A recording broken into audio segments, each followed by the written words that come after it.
tulad ng mga karaniwang bata ay puno ng sigla ay may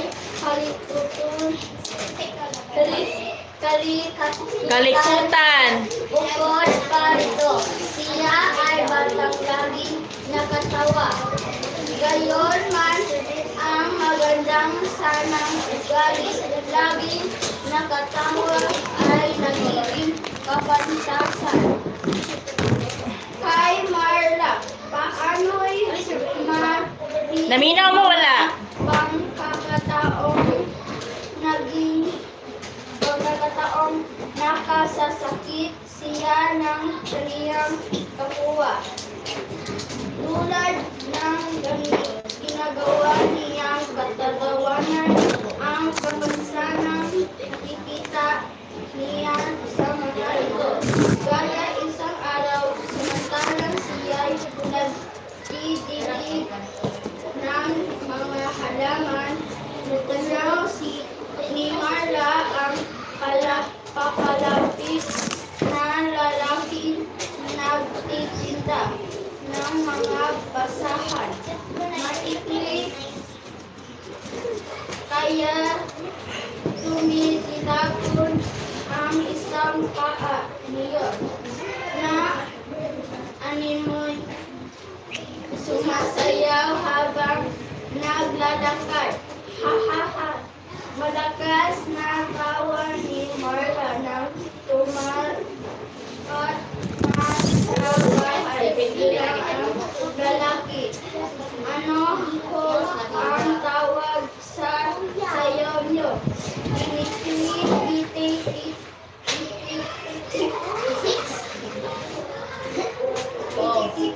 O baka cha-cha, ha-ha. Nagulat ang lalaki sa kasiyaw. Ganyan, pagkamas nasaktan walang kikoy na lamang niyang nilampasan ang matawa pati si Marla. Ganoon din ang nangyari isang araw habang siya at ang kaniyang mga kamag-aral ay kumakain sa isang kantin sa labas ng kanilang paaralan. Umupo sa isang katabi nila ang isang batang tuli.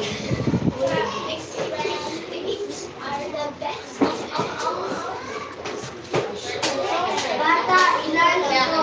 Tanong ni Marla habang nakasenyas ang dalawang daliri. Dalawang agad lamang sumagot ng bata. Anong dalawa? Isa lang ito at tumatawan ng pakilisi ni Marla. Sabay pabang ng isang daliri. Dalawa talaga ang tingin ko. Good morning, teacher. Yeah, thank you, Red Panda. I can click comments again. We're there. Good morning. Welcome to my live, Red Panda.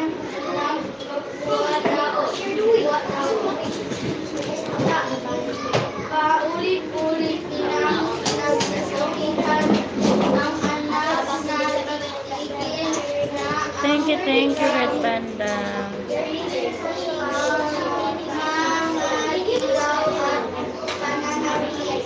Good morning.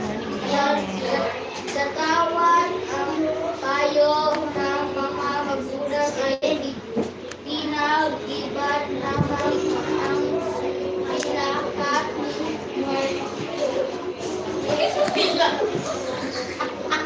Ano? Sige, katawa.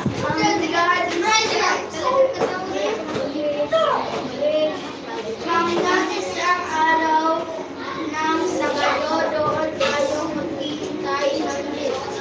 Chika ng nanay kay Marla habang They're learning how to read Filipino or Tagalog. sa kanila.